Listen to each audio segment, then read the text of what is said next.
राधे राधे। श्री हरिदास श्री कुंज बिहारी। कैसे हैं आप सभी लोग? आई होप कान्हा जी की कृपा से आप सभी लोग अच्छे होंगे और स्वस्थ होंगे। सफला एकादशी के व्रत की कथा।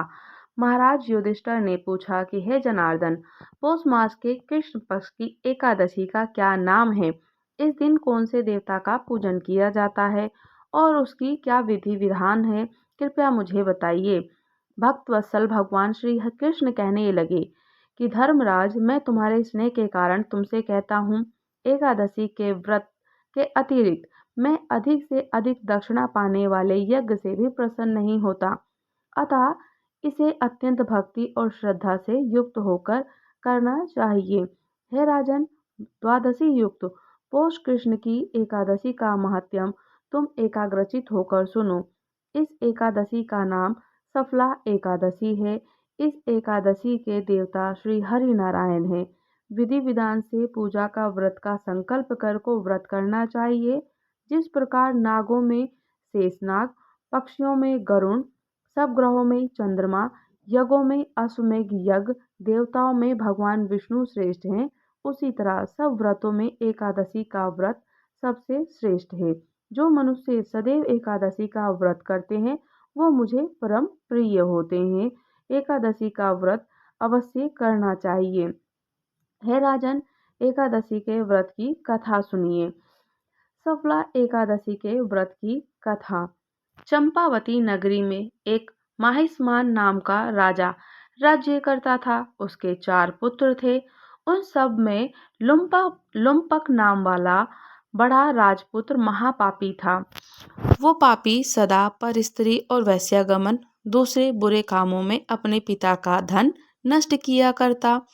सदैव ही देवता, ब्राह्मण, वैष्णवों की निंदा किया करता। जब राजा को अपने बड़े पुत्र के ऐसे कुकर्मों का पता चला, उन्होंने उसे अपने राज्य से निकाल दिया।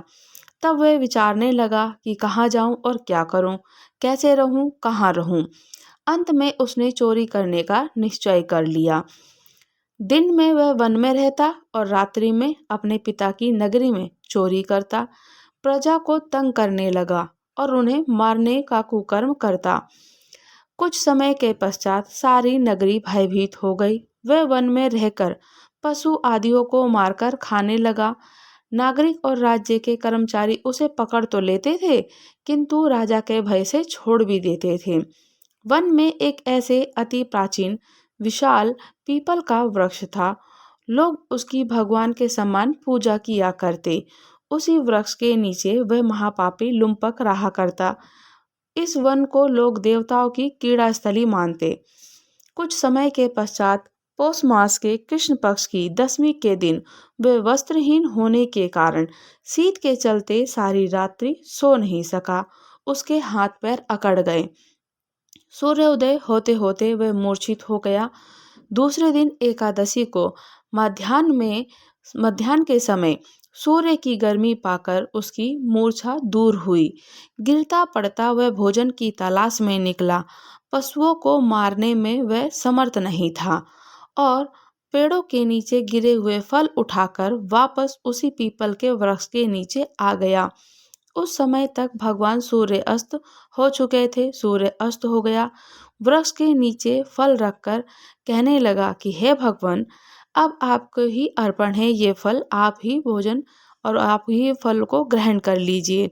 आप ही तृप्त हो जाइए। उस रात्रि को दुख के कारण रात्रि को नींद भी नहीं आई। उसके इस उपवास और जागरण से भगवान अत्यंत प्रसन्न हुए और उसके सारे पाप नष्ट हो गए। दूसरे दिन प्रातः काल एक अति सुंदर घोड़ा अनेक सुंदर वस्तुओं को लेकर सजा हुआ उसके सामने आकर खड़ा हो गया। उसी समय आकाशवाणी हुई कि हे राजन, ये है लुम्पक, ये राजपुत्र, श्री नारायण की कृपा से तेरे सब पाप नष्ट हो गए हैं। अब तू अपने पिता के पास जाकर राज्य कर। ऐसी वाणी सुनकर वह अत्यंत प्रसन्न हुआ और दिव्य वस्त्र धारण करके भगवान की जय हो कहकर अपने पिता के पास गया। उसके पिता ने प्रसन्न होकर उसे समस्त राज्य का भार सौंप दिया और वन का रास्ता पकड़ लिया। वन की ओर चला गया। अब लुम्पक शास्त्र के अनुसार राज्य करने लगा। उसके स्त्री, पुत्र और सारे कुटुंबी भगवान श्री हरि नारायण जी की परम भक्ति में लीन हो गए। व्रत होने पर वह भी अपने पुत्र को राज्य का भार सौंपकर वन में तपस्या करने चला गया और अंत समय में बैकुंठ को प्राप्त हुआ। जो मनुष्य इस परम पवित्र सफला एकादशी का व्रत करता है उसे अंत में मुक्ति मिलती है। जो नहीं करते वे पूंछ और सींगों से रहित मनुष्य पशुओं के समान हो जाते हैं।